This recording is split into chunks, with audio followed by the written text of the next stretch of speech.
शुरुआत में जब आज से 100 साल पहले की बात कर रहा हूं, ठीक है, इलेक्ट्रिसिटी और मैग्नेटिज्म दोनों एक दूसरे से बहुत अलग हुआ करती थी। कोई ये सोच भी नहीं सकता था कि इलेक्ट्रिसिटी और मैग्नेटिज्म दोनों का आपस में क्या होता है, एक दूसरे के ऊपर इफेक्ट पड़ता है, ठीक है। लेकिन समय बीता और सबसे पहले इसको बताने वाले साइंटिस्ट का नाम था ऑरस्टेड। ऑरस्टेड ने बताया कि जहां पर इलेक्ट्रिसिटी होती है वहां पर क्या होता है, मैग्नेटिज्म होता है। अब ये इन्होंने कैसे किया था, तो सबसे पहला जो टॉपिक है वो ऑरस्टेड एक्सपेरिमेंट है। इस चैप्टर का नाम है मैग्नेटिक इफेक्ट ऑफ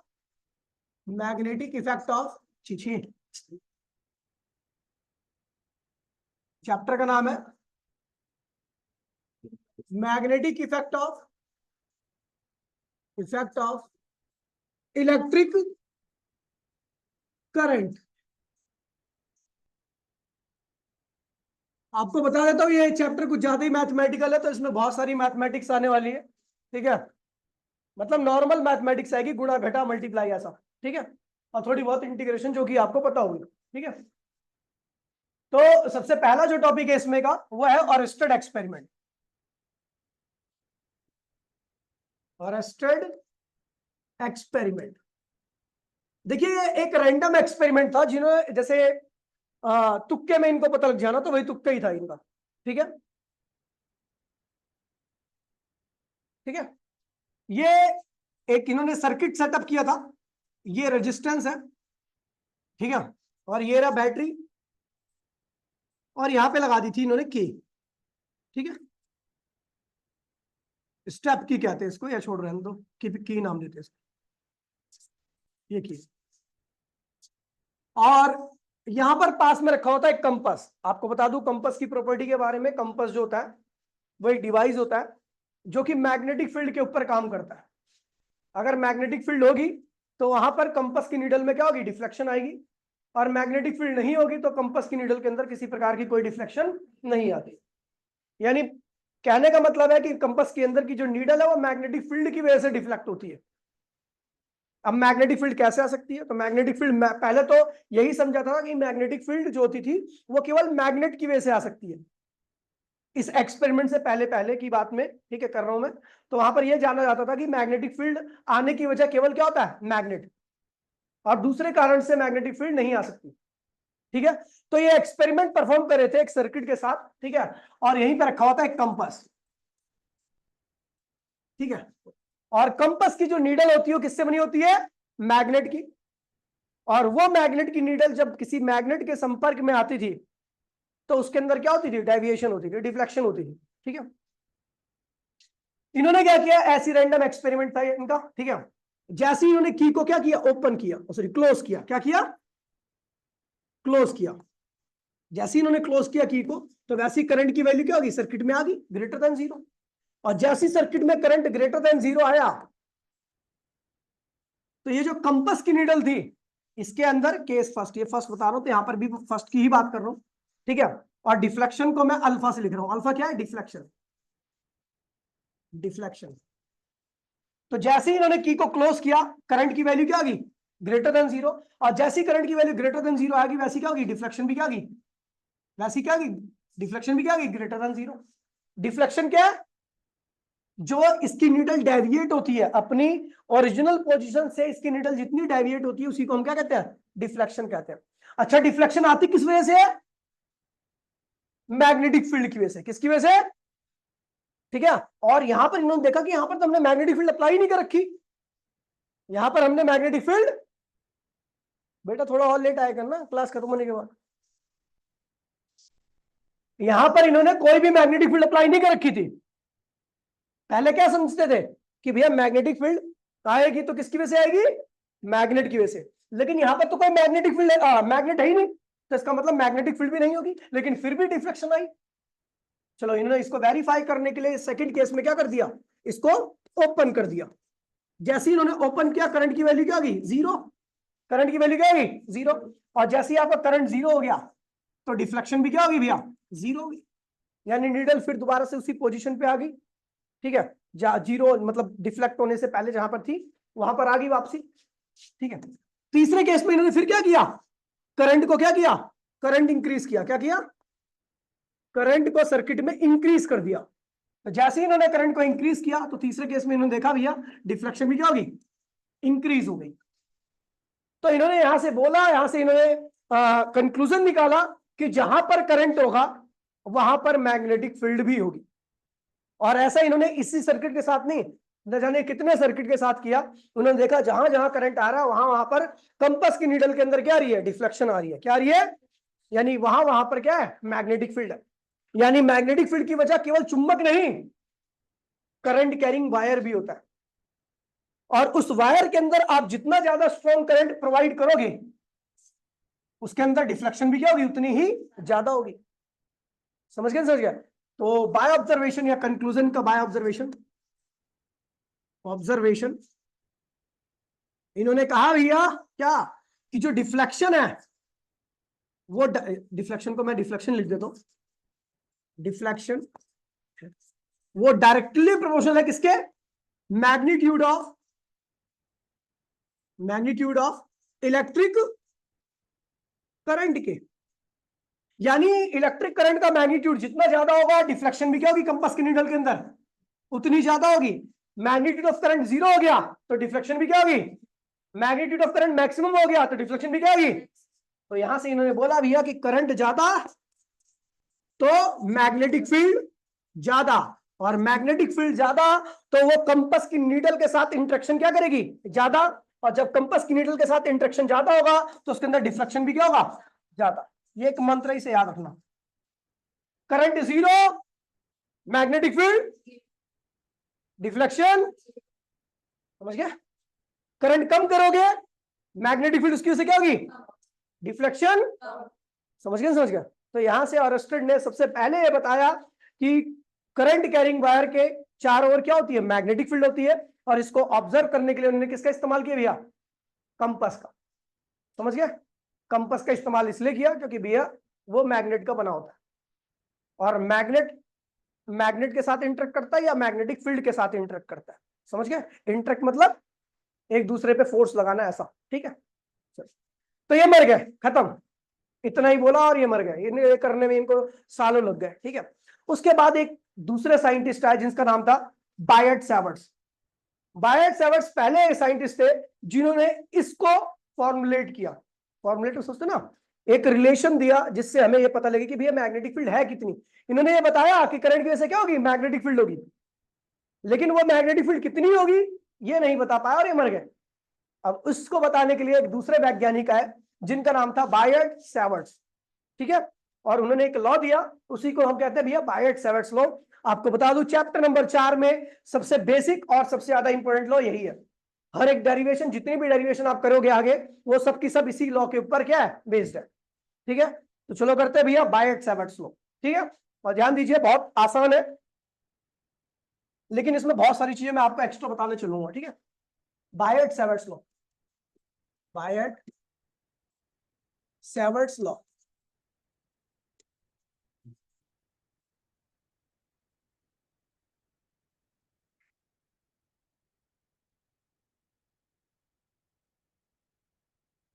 तो भैया सबसे पहले कुछ एक्स्ट्रा चीजें ध्यान रखो कि भैया एलिमेंट क्या होता है। एलिमेंट, जब मैं एलिमेंट बोलूंगा तो छोटा सा टुकड़ा, छोटा सा टुकड़ा ऐसे लिखते ना, टुकड़ा वायर का, किसका, वायर का, वायर का, वायर का एक छोटा सा टुकड़ा क्या कहलाता है भैया, एलिमेंट कहलाता है। क्या कहलाता है, दूसरा पॉइंट है current carrying element, current carrying element. इसको मैं हमेशा सीसी बोलूंगा, क्या बोलूंगा, सीसीई, करंट कैरिंग एलिमेंट। ठीक है, अब ये करंट कैरिंग एलिमेंट क्या होता है, तो जब इस वायर के छोटे से टुकड़े से करंट पास करता है, अच्छा करंट कैरिंग एलिमेंट को लिखते हैं डीएल से, किससे लिखते हैं, डीएल से। ठीक है, तो करंट कैरिंग एलिमेंट क्या है, जब छोटे से वायर के टुकड़े से करंट पास करता है, करंट पास करता है तो उसे हम सीसीई कहते हैं।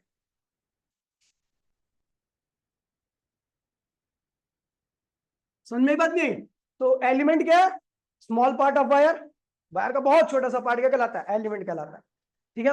और करंट कैरिंग एलिमेंट क्या होता है? जब उस वायर से, उस छोटे से पार्ट से क्या हो, करंट पास करे, तो उसे हम क्या कहते हैं? Current carrying element. तो समझ जाना। ठीक है, आगे बढ़ते हैं। तो करंट कैरिंग एलिमेंट लिखते किसे हैं? तो भैया ये होता है आई इंटू में डीएल। इसी को क्या कहते हैं? Current carrying element. क्या कहते हैं इसे? डीएल क्या है?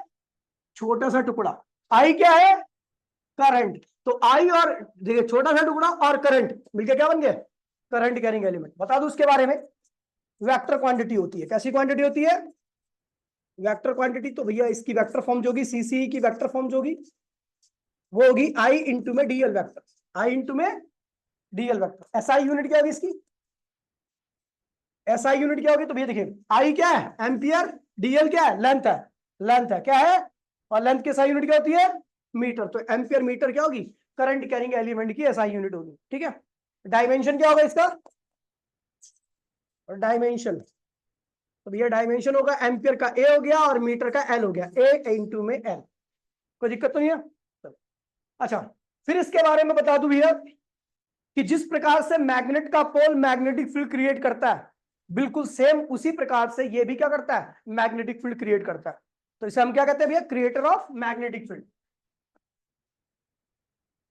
Creator of magnetic field. Same as, same as, same as magnetic pole. Magnetic, जिस प्रकार से मैग्नेटिक पोल मैग्नेटिक फील्ड को क्रिएट करता है, बिल्कुल उसी तरीके से सीसी भी क्या करता है भैया? मैग्नेटिक फील्ड क्रिएट करता है। यानी दोनों एक जैसे हैं, तो दोनों की एसआई यूनिट भी क्या होगी? सेम होगी। दोनों का डायमेंशन भी क्या होगा? ये चीज ध्यान में रखना। ठीक है।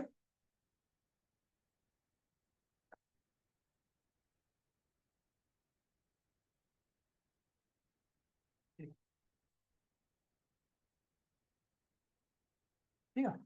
अब आते हैं सीधा बायट सेवर्ट्स लॉ पे। ठीक है, अब हम करने आ रहे हैं। तो देखिएगा भैया, हाँ इसकी डायरेक्शन के बारे में नहीं बताया मैंने आपको। Direction, direction same as current. Direction same as current. Current, अगर मान लीजिए ये क्या है? एलिमेंट है डीएल। करंट चला गया तो क्या बन गया? Current carrying element. करंट कहां जा रहा है? ऊपर। तो सीसी की डायरेक्शन क्या होगी? Direction of CC, direction of CCE क्या होगी? अपवर्ड। क्या होगी? अगर यही करंट नीचे आ जाए तो डायरेक्शन ऑफ सीसी क्या होगी? डाउनवर्ड होगी। ठीक है, ये चीज ध्यान रखना। तो हम करने आ रहे भैया बायट सेवर्ट्स लॉ। स्टार्ट करो भैया, कोई दिक्कत तो नहीं इसमें। एलिमेंट क्या होता है? Small part of wire. Current carrying element क्या होता है? जब उस छोटे से पार्ट से क्या जाए, करंट जाए, तो उसे क्या कहते हैं भैया? करंट कैरिंग एलिमेंट कहते हैं। सीसी को लिखते कैसे है? आई इंटू में डीएल करके लिखते हैं। कैसी क्वांटिटी है? वेक्टर क्वांटिटी है। ठीक है। आई के ऊपर वेक्टर नहीं आएगा, केवल किसके ऊपर आएगा? डीएल के ऊपर, क्योंकि आई क्या है? स्केलर क्वांटिटी होता है।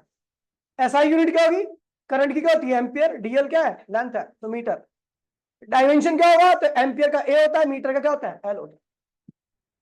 क्या होता है ये? काम क्या है इसका? तो creator of magnetic field. Magnetic field create करता है बिल्कुल उसी तरीके से जिस प्रकार से मैग्नेट का पोल करता है।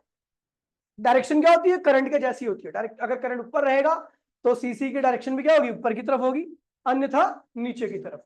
समझ गया? आगे बढ़ते हैं भैया। अब बात करते हैं भैया बायट सेवर्ट्स लॉ की। और देखिए इसमें मैं थोड़ा डिटेल से बताऊंगा, क्योंकि बुकों में तो बहुत छोटा सा लिखा हुआ है और डायरेक्ट बता दिया गया। उससे बहुत सारे क्वेश्चंस आते हैं, कंसेप्चुअल क्वेश्चंस भी आते हैं, जो बच्चे नहीं कर पाते फिर उतना जितना बताया गया बुकों में। तो मैं उससे बहुत ज्यादा बताने वाला हूँ, ध्यान दीजिएगा। ये भैया एक छोटा सा एलिमेंट है। कौन सा एलिमेंट है? एलिमेंट है। अब ये एलिमेंट क्यों बोल रहा हूं? क्योंकि इस पे करंट नहीं है, लेकिन जैसे इससे करंट पास कर गया तो क्या बन गया? करंट कैरिंग एलिमेंट बन गया। क्या बन गया? ठीक है। अच्छा, इसकी डायरेक्शन क्या होगी? ऊपर या नीचे? ऊपर, सबको पता है फिर।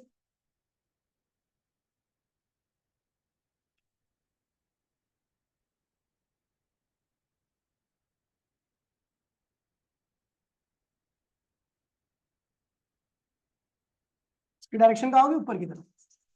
डायरेक्शन ऑफ CCE, कोई दिक्कत तो नहीं रहा? ये CC करंट कैरिंग एलिमेंट की डायरेक्शन होगी, ठीक है। और मुझे इस यहां पर एक पॉइंट दे रखा है P,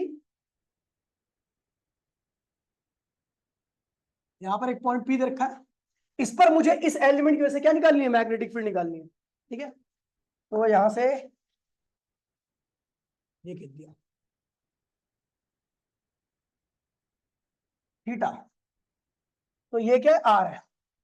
देखिए रेडियस को हम वेक्टर लेते हैं क्योंकि वो स्ट्रेट लाइन होता है, स्ट्रेट लाइन की एक पर्टिकुलर डायरेक्शन होती है और लेंथ होता है, लेंथ मतलब मैग्नीट्यूड, और डायरेक्शन तो पता ही है, जिसके पास एक मैग्नीट्यूड हो, डायरेक्शन उसको हम क्या कहते हैं, वेक्टर क्वांटिटी। तो आपकी रेडियस भी क्या होती है, दूरी भी क्या होती है, वेक्टर क्वांटिटी होती है। तो ये भी वेक्टर है, बता दिया, CC भी वेक्टर है, और दूसरा ये भी वेक्टर है। और दो वेक्टर की अगर डायरेक्शन अलग अलग होती है तो उनके बीच में कुछ एंगल होता है, ठीक है, उसी को मैं कैसे लिख रहा हूँ, थीटा से।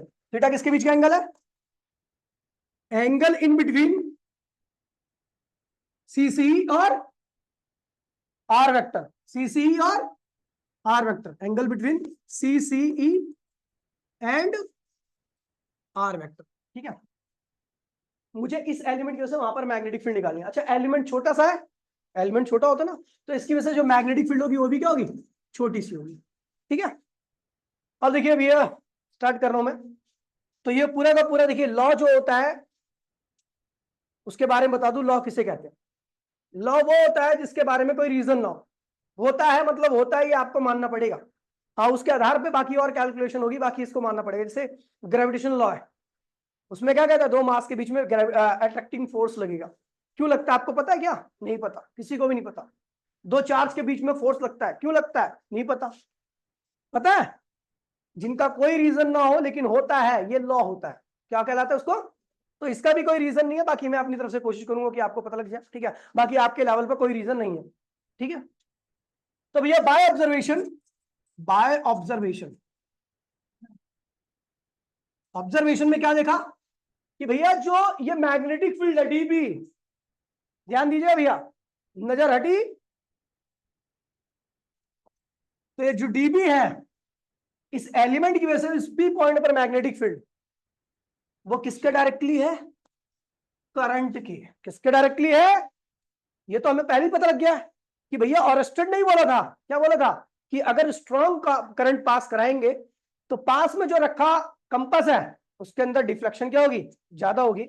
और अगर वीक करंट पास कराते हैं या करंट नहीं पास कराते तो डिफ्लेक्शन या तो कम हो जाएगी या जीरो हो जाएगी, है ना।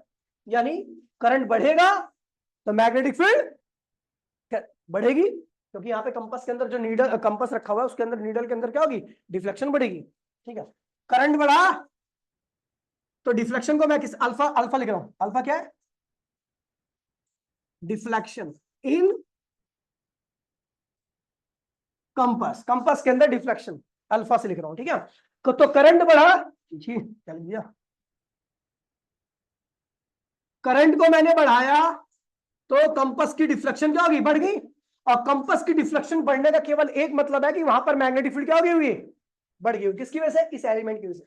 तो मैग्नेटिक फील्ड भी क्या होगी, मैग्नेटिक फील्ड को डीबी से लिखा ना, तो डीबी से लिख दो, ये भी क्या होगी, बढ़ गई। बोलो हाँ, क्लियर भैया। करंट बढ़ा इसके अंदर तो यहां पे रखा हुआ कंपास के अंदर डिफ्लेक्शन क्या होगी, बढ़ गई। और डिफ्लेक्शन बढ़ने का केवल एक ही मतलब है कि यहाँ पर जो मैग्नेटिक फील्ड है इस एलिमेंट की वजह से वो क्या होगी, बढ़ गई होगी, ठीक है। आगे बढ़ते, दूसरा, डीबी इज डायरेक्टेबल टू डीएल। क्यों, ये डीएल से क्या संपर्क, डीएल है क्या, वायर की लेंथ, वायर की। अगर एलिमेंट की लेंथ बढ़ा दोगे, मान लीजिए आपने एलिमेंट की लेंथ यहां से यहां तक कर दिया, तो क्या होगा, उसके अंदर बहुत सारे छोटे छोटे एलिमेंट्स आ जाएंगे, है ना। बोला हाँ, जब एलिमेंट की लेंथ ज्यादा होगी तो उसके अंदर बहुत सारे छोटे छोटे एलिमेंट आ जाएंगे, और सब एलिमेंट की मैग्नेटिक फील्ड यहां पर क्या होगी, क्या होगी, जुड़ेगी, और जुड़ करके क्या होगी, स्ट्रांग हो जाएगी। समझ गए। तो अगर वायर की लेंथ बड़ी होगी तो उसके अंदर छोटे छोटे एलिमेंट्स क्या होंगे, बहुत सारे होंगे, और जिस पॉइंट पर आपको मैग्नेटिक फील्ड निकालनी है उस पॉइंट पर कुल मैग्नेटिक फील्ड क्या होगी, सारे एलिमेंट की इंडिविजुअल मैग्नेटिक फील्ड के सम के बराबर है।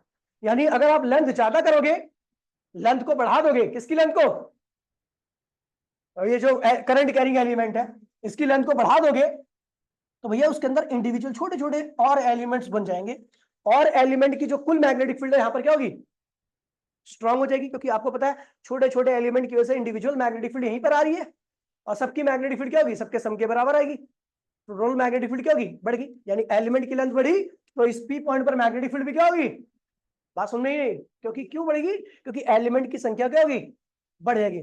छोटे से वायर में कम एलिमेंट होंगे, बड़े वायर में ज्यादा एलिमेंट होंगे, ज्यादा एलिमेंट ज्यादा मैग्नेटिक फील्ड, छोटा सा वायर कम एलिमेंट कम मैग्नेटिक फील्ड, ठीक है।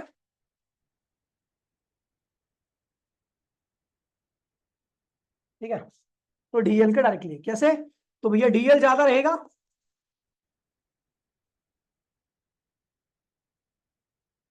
ये ज्यादा, तो नंबर ऑफ सीसी क्या होगा, ज्यादा, और नंबर ज्यादा ऐसे लिखते हैं ना, सही लिखा है, चलो छोड़ो ज्यादा लिखा, ज्यादा इसे पढ़ेंगे ना, नंबर ऑफ सीसी क्या होगा, ज्यादा होगा, और ज्यादा सीसी का मतलब क्या है भैया, यहां पर बहुत सारी मैग्नेटिक फील्ड आएंगी, और बहुत सारी मैग्नेटिक फील्ड का एडिशन क्या होता है, ज्यादा होता है, तो डीबी क्या हो गया, कोई दिक्कत तो नहीं है। अब जो बताने जा रहा हूं उसे ध्यान सुनना, क्योंकि वही सबसे खास है। DB is directly equal to sine theta, book में ये लिखा हुआ है, आप रट लो, लेकिन भैया मैं आपको बता के चल रहा हूं कि ये डीबी साइन थीटा के डायरेक्टली क्यों होता है, कॉस थीटा के भी तो हो सकता था, टेन भी तो होता है, साइन का शौक लगा था क्या बायड को कि साइन लगा दिया, साइन के अलावा और कोई ट्रिग्नोमेट्री फंक्शन क्यों लगाया, तो भैया देखिए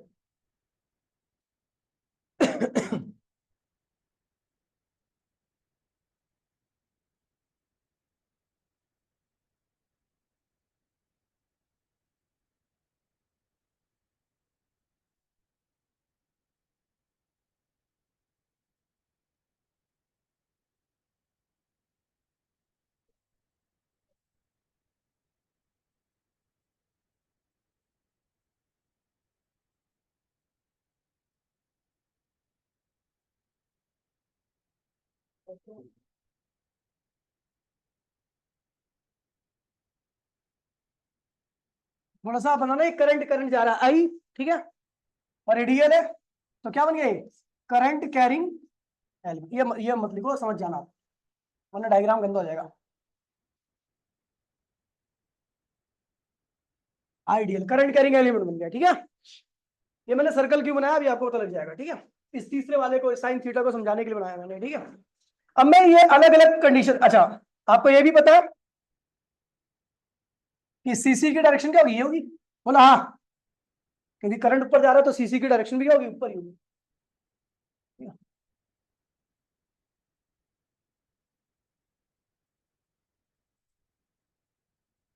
एक पहली बार मैंने क्या किया, सुन लीजिएगा, इसे लिख दिया ए पॉइंट, क्या लिख दिया, ए पॉइंट, और हाँ अब पॉइंट पी भी यहाँ पे ले लिया, जिस पॉइंट पर आपको मैग्नेटिक फील्ड निकालनी है, जिस पी क्या है वो पॉइंट जहां पर आपको मैग्नेटिक फील्ड निकालनी है। अच्छा इसकी रेडियस क्या है, आर है, तो ये भी क्या होगा, आर ही होगा, यहां से यहां तक की दूरी क्या होगी, आर होगी। एलिमेंट आपका सेंटर के साइज का है, एलिमेंट क्या आपका सेंटर के साइज का है, ठीक है, और उस पर करंट कितना आई है, और उसकी लेंथ क्या डीएल है, ठीक है, तो करंट कैरिंग एलिमेंट की डायरेक्शन क्या है, ये रही सीसी, करंट कैरिंग एलिमेंट की डायरेक्शन क्या होगी, ऊपर की तरफ होगी, ठीक है, इसको मैं बना देता हूँ यहाँ पे, बस समझना, थोड़ा सा ध्यान रखना, ठीक है, बाकी आसान है। इसको थोड़ा और ऊपर बना देता हूँ मैं, क्योंकि डायरेक्शन के लिए कोई फर्क नहीं पड़ता, आप कितना ही बढ़ा सकते हो इसको। ये क्या है, सी सी ई की डायरेक्शन, किसकी डायरेक्शन है, और ये वो पॉइंट है जहां पे आपको क्या निकालनी है, मैग्नेटिक फील्ड निकालनी है, ठीक है, पी पॉइंट पर, P1 पॉइंट पर करते हैं। तो अब एक बात बताओ कि P1 पॉइंट के लिए करंट कैरिंग एलिमेंट और रेडियस के बीच में एंगल कितना बन रहा है, 90 का बन रहा है भाई। अब मैं P1 पॉइंट की बात कर रहा हूं, तो P1 पॉइंट पर जो रेडियस है वो ये रही, यहां से तक की दूरी, और करंट कैरिंग एलिमेंट क्या है, ऊपर है, दोनों की डायरेक्शन क्या है, सेम है, और सेम डायरेक्शन के बीच में एंगल क्या होता है, 0 डिग्री का, क्या होता है। तो अब मैं देखिए एड पॉइंट पी की बात कर रहा हूं, तो एड पॉइंट P1 की बात कर रहा हूं, एड पॉइंट P1 में देखिए, तो आपका जो करंट कैरिंग एलिमेंट है यानी आइडियल, वो किसके पैरेलल है, रेडियस के, किसके पैरेलल है, रेडियस भी ऊपर है, क्योंकि पॉइंट आपका जहां पे निकाल रहे हो वही P1 पॉइंट जो है वो रेडियस के ऊपर है, ये रहा, और करंट कैरिंग एलिमेंट क्या ऊपर की तरफ है, ठीक है। तो दोनों की डायरेक्शन क्या है यार, सर्कल से चलो समझ आ रहा है आपको, सर्कल से या नॉर्मल ऐसे डायग्राम बना से समझा दो, आ रहा है। चलो चलो, मतलब मेरा सर्कल बनाने का यही पर्पस है कि दूरी हमेशा क्या होगी, सेम होगी। मैं इसी के ऊपर निकालूंगा तो सेंटर से दूरी क्या होगी, हर पॉइंट की सेम होगी, बस यही मेरा पर्पस है। बाकी मैं वैसे ही बना देता, तो कई बच्चे सोचते हैं कि बार बार आर की वैल्यू हो सकता है मैंने चेंज की हो, यहाँ पे आर की वैल्यू चेंज नहीं हो रही। जहां पर आपको मैग्नेटिक फील्ड निकालनी है उसकी दूरी करंट कैरिंग एलिमेंट से हमेशा क्या होगी, आर ही होगी, सेम रहेगी, ठीक है। इसलिए मैंने सर्कल बनाया। तो P1 पॉइंट की बात करता हूं, तो P1 पॉइंट पर अगर मैं देखूं तो यहाँ पर θ1 क्या रहा है, 0। थीटा है किसके बीच का एंगल, तो थीटा किसके बीच का एंगल है, करंट कैरिंग एलिमेंट और आर के बीच का। तो करंट कैरिंग एलिमेंट भी क्या ऊपर है और आर भी क्या है, यहीं पे लिया मैंने, वो भी ऊपर है, दोनों की डायरेक्शन सेम है। जब इस एंगल पर, इस पॉइंट पर आपका कंपास रखा गया तो उसके अंदर डिफ्लेक्शन की वैल्यू क्या होगी, 0। अगर कंपास के अंदर डिफ्लेक्शन की वैल्यू 0 है तो इसका मतलब मैग्नेटिक फील्ड भी क्या होगी, 0 होगी। यानी अगर आपका कंपास करंट कैरिंग एलिमेंट की ही लाइन में कहीं पे रखा होगा तो आपको किसी प्रकार की डिफ्लेक्शन उसके अंदर दिखेगी नहीं, इसका मतलब मैग्नेटिक फील्ड क्या है, 0। अभी ऐसा क्यों होता है तो अभी आपको थोड़ी देर बाद पता लग जाएगा, ठीक है। अब आता हूं मैं इस वाले पॉइंट पर।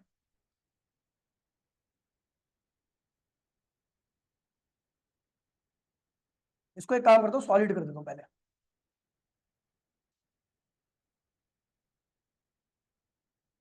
ये डॉटेड जो है ना वो करंट कैरिंग एलिमेंट की डायरेक्शन है, और ये जो सॉलिड लाइन है वो क्या है, आर की वैल्यू है, क्या है यो, ठीक है। अच्छा चलो, अब मैं आर को यहां ले रहा हूं, आर ये रहा, करंट कैरिंग एलिमेंट क्या है, ऊपर है। अब आर क्या है, ये आ रहा है आपका, आर ये रहा आपका, ये क्या हुआ, θ2 हो गया, क्या हो गया, अब ये पॉइंट क्या ले लिया, P2 डैश, P2 हो गया, क्या हो गया। तो आपको पता है करंट कैरिंग एलिमेंट ये रहा, और जहां पर आपको मैग्नेटिक फील्ड निकालनी हो, ये दूरी तो वही है ना अभी भी जितनी ये थी, है ना। तो अब मैं बात करता हूँ एट पॉइंट P2 के बारे में बात करता हूँ। तो एट पॉइंट P2 में आप देखोगे कि θ2 जो है, θ2 जो है वो 0 से नहीं है, 0 से ज्यादा आ गया। और ऑब्जर्वेशन में देखा कि जैसी एंगल हमने 0 से, कंपास यहां पे रखा अब हमने P2 पॉइंट पर, तो हमें दिखा भैया डिफ्लेक्शन जो थी वो भी क्या होगी, 0 से ज्यादा आ गई। और जब डिफ्लेक्शन 0 से ज्यादा आ गई तो इसका मतलब इसकी मैग्नेटिक फील्ड यहाँ पर है, तो उसका dB2 की वैल्यू क्या आ गई, वो भी 0 से ज्यादा आ गई, ठीक है, समझ गया। अब चलो ऐड मैं रखता हूं पॉइंट यहाँ पर P3, दूरी अब भी वही है, लेकिन अब एंगल कितना हो गया, θ3 की वैल्यू क्या होगी, 90 होगी, क्या होगी, 90। तो थीटा एड पॉइंट P3 की बात करता हूं, तो P3 पॉइंट पर θ3 की वैल्यू क्या होगी, 90 डिग्री। और ऑब्जर्वेशन में देखा गया ये डिफ्लेक्शन इस केस में क्या आ रही है, सबसे ज्यादा आ रही है, यानी डिफ्लेक्शन 3 जो होगी वो क्या होगी, मैक्सिमम। और डिफ्लेक्शन मैक्सिमम का मतलब है कि इस पॉइंट पर, इसकी वजह से, इस करंट कैरिंग एलिमेंट की वजह से इस पॉइंट पर मैग्नेटिक फील्ड क्या होगी, जब डिफ्लेक्शन मैक्सिमम आई यहाँ पे रखे हो कंपास के अंदर, तो इसका मतलब इस करंट कैरिंग एलिमेंट की मैग्नेटिक फील्ड यहाँ पर क्या होगी, मैक्सिमम की होगी, अभी आपको थोड़ी देर बाद पता लग जाएगा, ठीक है, मैक्सिमम। चलो एंगल बढ़ा दिया, अब देखो हम क्या करते हैं, अब आर को यहाँ पे ला देते,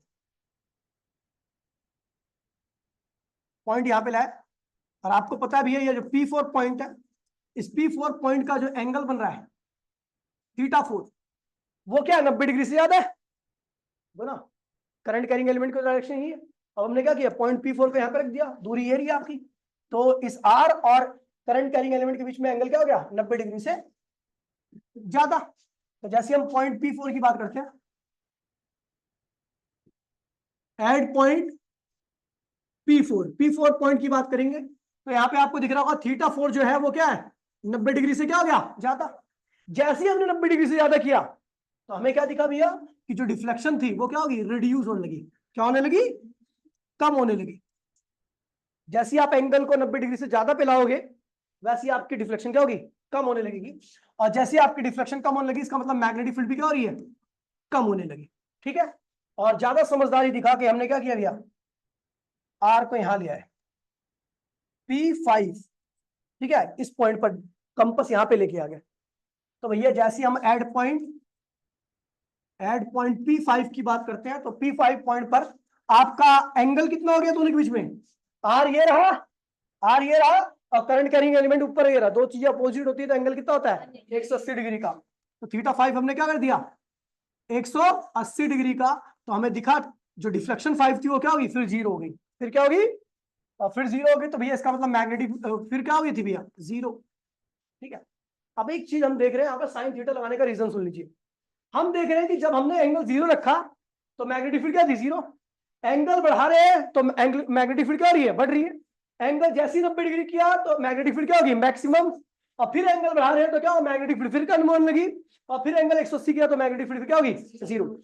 जीरो से लेकर 90 में बढ़ना और 90 में मैक्सिमम हो जाना, और 90 से 180 में घटना, 180 पे जीरो आना, कौन कहता है साइन थीटा। बाकी और कोई ट्रिग्नोमेट्रिक फंक्शन ऐसा नहीं शो करता, इसलिए हमने क्या किया साइन थीटा किया।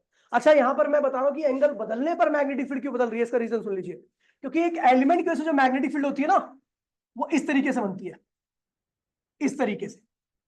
ठीक है, तो जितना आप देखो ये वाला पॉइंट जो है वो इस मैग्नेटिक फील्ड से सबसे ज्यादा दूर है ना।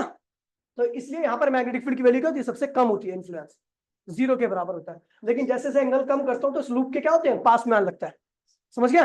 जैसे जैसे लूप के पास में आएंगे तो मैग्नेटिक फील्ड का इन्फ्लुएंस उन पॉइंट्स पे क्या होगा ज्यादा होगा।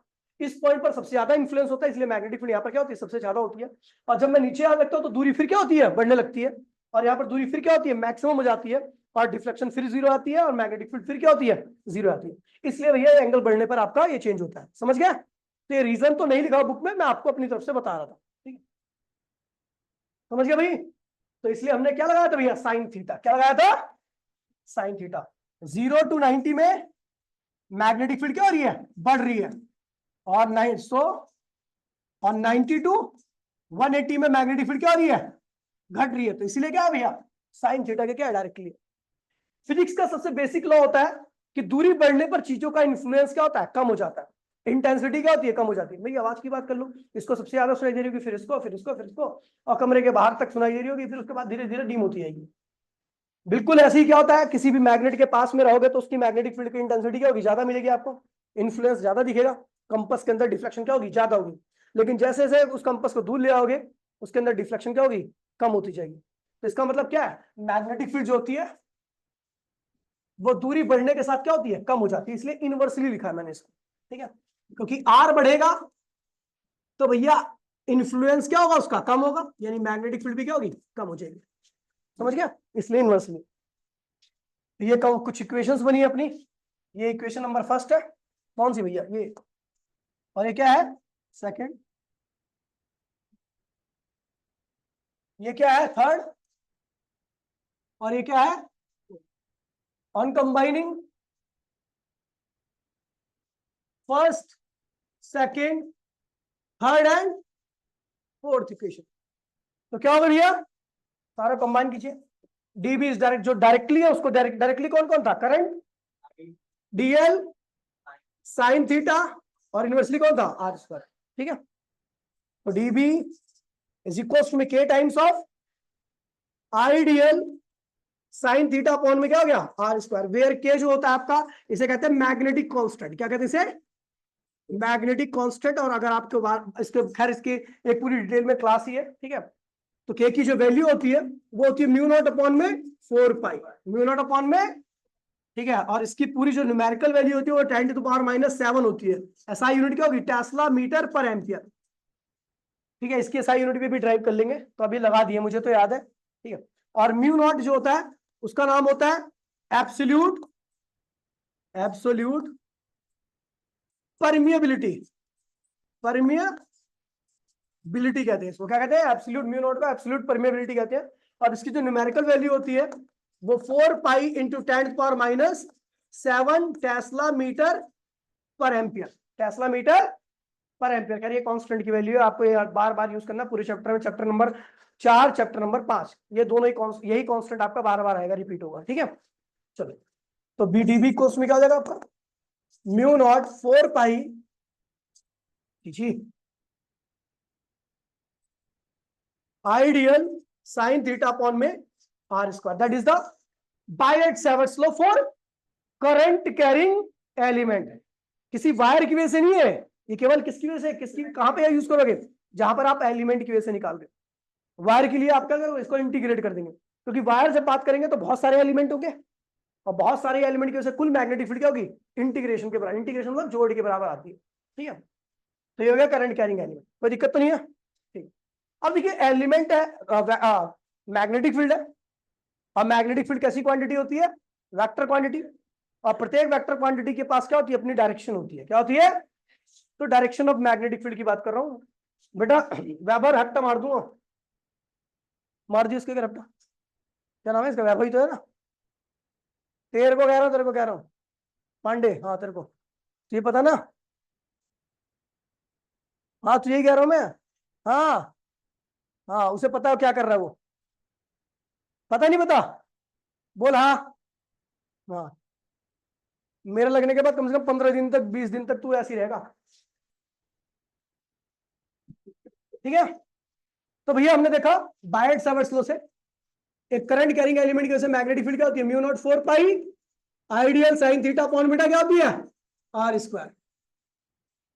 अब इसके ये वेक्टर क्वांटिटी होती है तो इसके पास डायरेक्शन भी होगी, एलिमेंट करंट कैरिंग एलिमेंट की वजह से जो मैग्नेटिक फील्ड होती है उसकी डायरेक्शन देने के लिए, तो direction of magnetic field due to CC CCE can be given by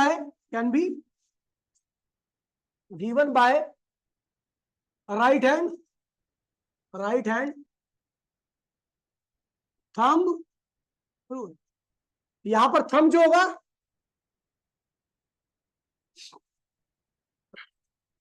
thumb जो होगा वो करंट को बताएगा, और कर्ल फिंगर जो होगी वो होगी मैग्नेटिक फील्ड की डायरेक्शन। देखिए बेटा, ये है आपका करंट कैरिंग एलिमेंट, ज्यादा बड़ा बना दिया लेकिन भैया क्या करें, रूल बनाना, राइट साइड में और लेफ्ट साइड में। चलो एक बात बता दूं आपको, अपवर्ड मैग्नेटिक फील्ड, अपवर्ड, अगर आपकी मैग्नेटिक फील्ड अपवर्ड है, अपवर्ड मैग्नेटिक फील्ड को हमेशा हम डॉट से लिखते हैं, किससे लिखते हैं, डॉट से, ठीक है। और डाउनवर्ड मैग्नेटिक फील्ड को या इनवर्ड, ये आउटवर्ड लिखो, इसको आउटवर्ड लिखो, अच्छी जी, आउटवर्ड, आउटवर्ड मैग्नेटिक फील्ड को हम किससे लिखते हैं, डॉट से, और इनवर्ड मैग्नेटिक फील्ड को, इनवर्ड मैग्नेटिक फील्ड को हम किससे लिखते हैं, क्रॉस से, ठीक है। अब देखिए रूल क्या कहता है, थंब कहां रखना है आपको, करंट की दिशा में, और कर्ल फिंगर इतनी ही कर्ल होनी चाहिए, ये मत करो कर देना पूरा एकदम मुट्ठी बना दो, ऐसा नहीं, कर्ल फिंगर मतलब इतनी, ये कर्ल है, इतनी कर्ल, ठीक है, ठीक है। अब देखिए राइट साइड में आपको क्या निकालनी है, पहले मैग्नेटिक फील्ड निकालनी है, कहां निकालनी है, तो अपनी उंगलियों को राइट की तरफ ही रखना, पहले सीधा हाथ लो ऐसे, चलो बोर्ड की तरफ सीधा हाथ करो, थंब को कहां रखो, करंट की डायरेक्शन में, उंगलियां कहां जा रही है, राइट साइड में, बस उनको थोड़ा सा कर्ल कर दो, तो उंगलियां कहां जा रही है, बोर्ड के अंदर, कहां जा रही है, और जब बोर्ड के अंदर जा रही है तो इसका मतलब मैग्नेटिक फील्ड भी क्या होगी, अंदर ही होगी, तो इसलिए हम क्या लगा देंगे यहां पर, क्रॉस, ठीक है, इनवर्ड मैग्नेटिक फील्ड, इनवर्ड। चलो भैया अब राइट साइड में, लेफ्ट में निकालना है, तो अपनी उंगलियों को क्या करो भैया, हमको तो करंट की डायरेक्शन में रखो, और उंगलियों को क्या कर दो, लेफ्ट में चलेगी, लेकिन कर्ल करनी है हमें, तो कर्ल करके कहां रही उंगलियां, बाहर, तो इसलिए क्या लिख दो, डॉट,